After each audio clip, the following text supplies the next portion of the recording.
base jumping's case, because that's really what I have, my forte and what I do, is the base jumping kills people.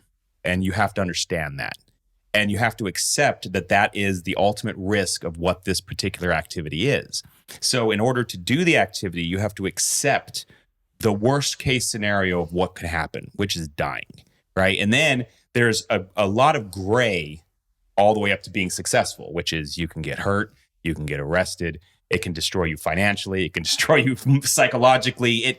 It's a very it's a difficult thing to explain to people. Like, okay, well, why are you willing to take on a risk that's that serious, that's that severe, that can end your life? Like, it's pretty much an unjustifiable thing to do something that can kill you, and it's hard to say, okay, well, that's worth the risk. It's worth dying for.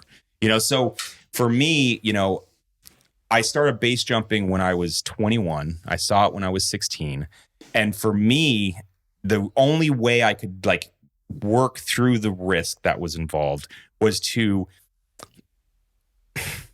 the reality is I'd suffered from a serious psychological disorder. That's really what it comes down to. So I, at 16 years old, suffered from depression, suffered from a deep sadness, a deep darkness that was consuming and crushing me.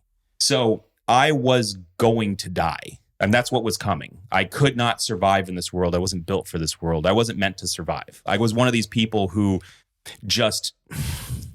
I wasn't going to make it. I was a 16-year-old who was not going to make it. So the only way you can really justify taking a risk that can kill you is if that risk could potentially save you. And I think that that's really kind of how it worked for me. Is I was suffering from a condition that was going to kill me, which was basically my own mind. My own mind didn't want to be here. I didn't want to exist. I didn't want to live. I didn't want to exist.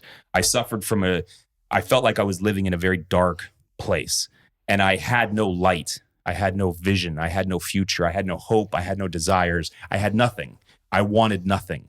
And it's really difficult to describe that place and that thought and that being to people who've never experienced it, because it doesn't make sense. And me now as a 48-year-old looking back at that 16-year-old depressed teenager, it's hard for even me now to connect to him. I don't understand him so much. But what I do know is that when I saw base jumping, the very fact that it could kill me was not a negative. That wasn't something I saw as, oh, that's bad.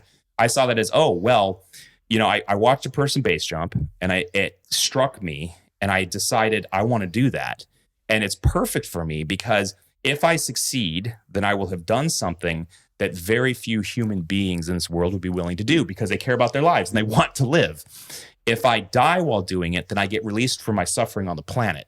So for me, either way, I win. So the calculus of risk for me was, the risk was to not do it.